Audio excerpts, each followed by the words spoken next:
दोस्तों, जो बीजेपी की नेता एक हफ्ते पहले औरंगजेब की कब्र की खुदाई पर लगातार भड़काऊ बयानबाजी दे रहे थे, अचानक से चुप क्यों हो गए?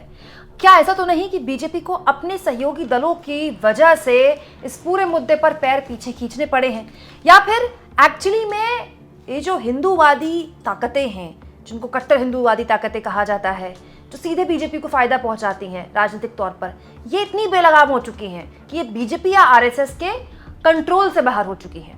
सबको हैरानी तब हुई जब महाराष्ट्र के डिप्टी सीएम अजित पवार की ये तस्वीर सोशल मीडिया में वायरल हुई।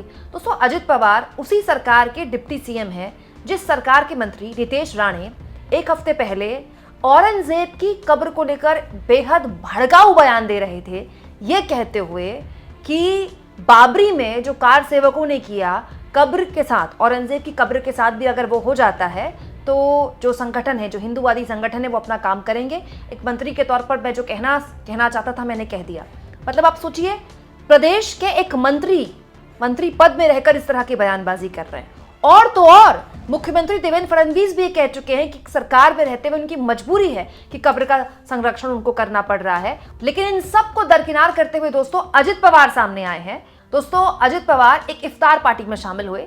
रमजान के इस मौके पर इफ्तार पार्टीज होती हैं। वैसे तो दोस्तों बीजेपी ने इफ्तार पार्टीज आयोजित करनी छोड़ दी हैं। पहले होती थी बहुत बड़ी बड़ी इफ्तार पार्टीज, अब भी होती हैं लेकिन उतने बड़े लेवल पर नहीं होती हैं। लेकिन बाकायदा डिप्टी सीएम ने एक इफ्तार पार्टी में खुद शिरकत की।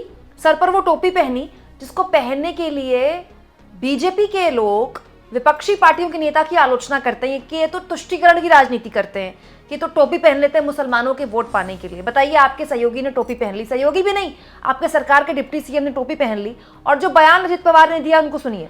अजित पवार कह रहे हैं, भारत विविधता में एकता का प्रतीक है, हमें किसी भी विभाजनकारी ताकतों के जाल में नहीं फंसना है। हमने अभी होली मनाई है, गुड़ी पावड़ा और ईद आने वाली है। ये सभी त्योहार हमें एक साथ मिलकर मनाने हैं क्योंकि एकता ही हमारी असली ताकत है। आगे दोस्तों अजित पवार क्या कह रहे हैं, मैं आपको भरोसा दिलाता हूं कि आपका भाई अजित पवार आपके साथ है। जो कोई भी हमारे मुस्लिम भाइयों और बहनों को आंख दिखाएगा, अगर कोई भी दो गुट में झगड़ा कराकर अमन शांति को भंग करेगा और कानून को अपने हाथ में लेता है, चाहे वो कोई भी हो, उसे बख्शा नहीं जाएगा, उसे माफ नहीं किया जाएगा। तो या तो अजित पवार कतई मासूम है या फिर अजित पवार अपनी सरकार को आईना दिखा रहे हैं, क्योंकि अजित पवार इतने तो मासूम नहीं है कि उनको पता नहीं कि पिछले एक हफ्ते से महाराष्ट्र की पॉलिटिक्स में क्या ड्रामा मचा है। महाराष्ट्र की पॉलिटिक्स से लेकर देश के न्यूज चैनल्स में केवल एक ही एजेंडा था, औरंगजेब की कब्र की खुदाई कब होगी। दोस्तों, अंत में तो ऐसा लगने लगा कि हिंदूवादी संगठन फावड़ा लेकर पहुंच जाएंगे कब्र खोदने के लिए। लेकिन अचानक से अजित पवार ये कहने लगे हैं कि जो हिंदू मुसलमान के भाईचारे पर उंगली उठाएगा उसको बख्शा नहीं जाएगा, जो इस भाईचारे को खत्म करने की कोशिश करेगा उसको बख्शा नहीं जाएगा। ऐसे विभाजनकारी ताकतों से आपको बचकर रहना है। तो अजित पवार किसको ज्ञान दे रहे हैं? अपनी सरकार के मंत्री को ज्ञान दे रहे हैं या अपनी सरकार के मुखिया को ज्ञान दे रहे हैं? दोस्तों, अजित पवार का यह बयान बताता है कि इस पूरे मुद्दे पर इस गठबंधन के अंदर कितना जबरदस्त डिवाइड है। दोस्तों, यहाँ इस बात पर भी गौर किया जाए कि कुछ पॉकेट्स में, बड़े स्तर पर तो नहीं, कुछ पॉकेट्स में अजित पवार की वजह से, क्योंकि अजित पवार के पास शरद पवार की लेगेसी थी, उनकी पार्टी थी, अजित पवार की वजह से महाराष्ट्र में कुछ जगह पर मुसलमान वोट भी मिला है एनडीए को। और अजित पवार दोस्तों आज भी उस लेगेसी को चला रहे हैं, सेक्युलर लेगेसी शरद पवार की। और उसी लेगेसी को आगे बढ़ाते हुए, अपनी राजनीति को कायम रखते हुए अजित पवार अपने इस बयान को मजबूती से आगे रख रहे हैं, इफ्तार पार्टी में टोपी पहनकर, कि हिंदू और मुस्लिम भाइयों के बीच में विभाजनकारी ताकतों को आपको पहचानना है और इस तरह की ताकतों से आप अलर्ट हो जाइए। तो बड़ा सवाल यह है दोस्तों कि अजित पवार क्या वही कर रहे हैं जो आरएसएस ने भी किया? याद होगा आपको, जो औरंगजेब को लेकर बहुत जबरदस्त तरीके से बहुत तीखी बयानबाजी शुरू हो गई थी और गोदी मीडिया सुबह से लेकर रात तक औरंगजेब पर फैक्ट चेक कर रहा था, औरंगजेब के इतिहास को खंगाल रहा था, सारे इतिहासकार बैठकर औरंगजेब पर ही चर्चा कर रहे थे। अचानक आरएसएस ने एक प्रेस कॉन्फ्रेंस में एक बात बोली। दोस्तों, सुनील आंबेडकर जो कि आरएसएस के न केवल प्रवक्ता हैं बल्कि एक बहुत ही मजबूत चेहरा है, उन्होंने औरंगजेब के मामले में एक बहुत छोटा उत्तर दिया, लेकिन वो छोटा उत्तर अपने आप में बहुत ही इंपॉर्टेंट है। दोस्तों, उन्होंने कहा कि औरंगजेब आज के दौर में अप्रासंगिक है। मतलब आज के दौर में औरंगजेब पर बात करने का कोई मतलब नहीं बनता। हालांकि अपने इस बयान से किसी भी हाल में उन्होंने देवेंद्र फडणवीस का विरोध नहीं किया, लेकिन अपने इस बयान से उन्होंने सो कॉल्ड औरंगजेब को लेकर जो मुद्दा बनाया जा रहा था उसमें अपना स्टैंड क्लियर कर दिया। और मोहन भागवत तो लगातार ये कह रहे हैं हिंदू मुसलमानों का डीएनए एक है, इसके अलावा हर मस्जिद के अंदर या हर मज़ार के अंदर मंदिर तलाशने की कोशिश नहीं की जानी चाहिए। हाँ, ये बात सच है कि आरएसएस की तरफ से ये बयान दिया गया औरंगजेब को लेकर, जिसके बाद ये मामला आप देखिए शांत पड़ता हुआ दिखाई दे रहा है। बीजेपी के बड़े नेताओं ने इस तरह की टिप्पणी करनी उसके बाद बंद कर दी।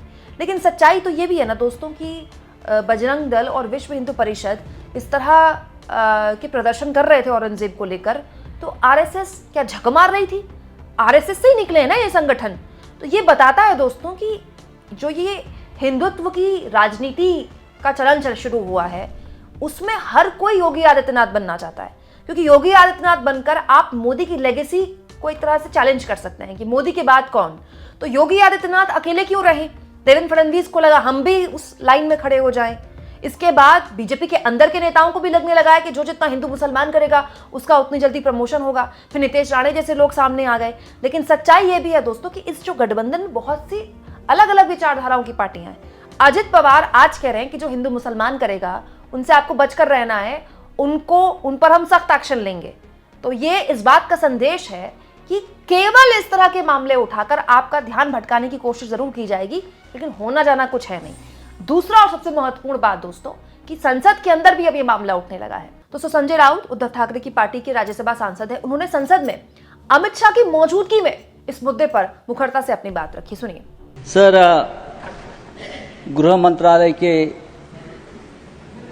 ऊपर हम चर्चा कर रहे हैं, लेकिन मैं देख रहा हूं बहुत से हमारे सदस्य ने औरंगजेब पर चर्चा की। क्या दिन आए हैं कि इस सदन में, इस उच्च सदन में औरंगजेब के ऊपर लोग चर्चा कर रहे हैं, और उसके लिए मैं मानता हूं जिम्मेदार सर हमारा गृह मंत्रालय है। अगर समय रहते 3 मिनट तो मेरे पास है, वो तो मुझे बोलने दीजिए।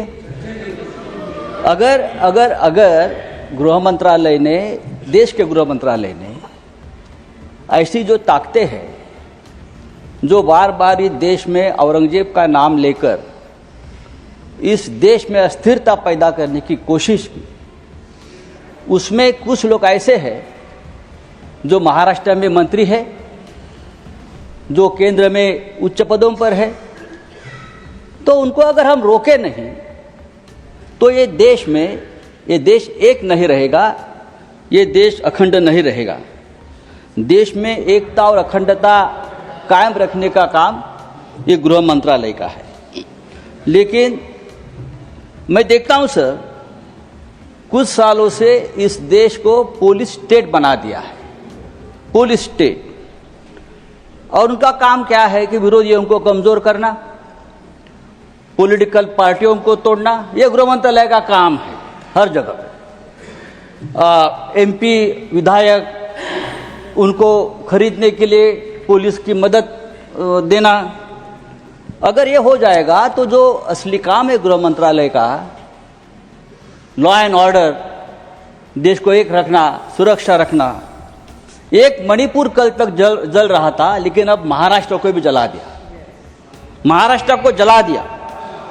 नई लाशें बिछाने के लिए गड़े मुर्दे आपने उखाड़ दिए, नई लाशें बिछाने के लिए आपने गड़े मुर्दे उखाड़ दिए, और वो भी औरंगजेब के नाम पर। 300 साल में नागपुर में कभी दंगा नहीं हुआ था, इतिहास है नागपुर का। 300 साल में कभी नागपुर में दंगा नहीं हुआ था। नागपुर जैसे शहर में अगर दंगा होता है, और वो भी हमारे महाराष्ट्र के मुख्यमंत्री के विधानसभा क्षेत्र में, अरे मैं ये कहना चाहता हूं, अगर आपको औरंगजेब का कबर तोड़ना है तो बेशक तोड़िए। आपको किसने रोका? आपकी सरकार है, केंद्र में और महाराष्ट्र में आपकी सरकार है, गृह मंत्री आपके हैं, महाराष्ट्र में मुख्यमंत्री आपके हैं। आप जाइए, हाथ में फावड़ा विवड़ा लेकर उधर जाइए और तोड़ दीजिए। लेकिन आपके बच्चों को भेजो, हमारे बच्चों को मत भेजना। आपके बच्चे विदेश में पढ़ रहे, आपके बच्चे विदेश में काम कर रहे, और जो गरीब बेरोजगार बच्चे हैं उनका आप दिमाग संजय राउत जी भाषण समाप्त लगा दिया है। सर, मैं कहता हूं ये इस प्रकार का काम रोकने की जिम्मेदारी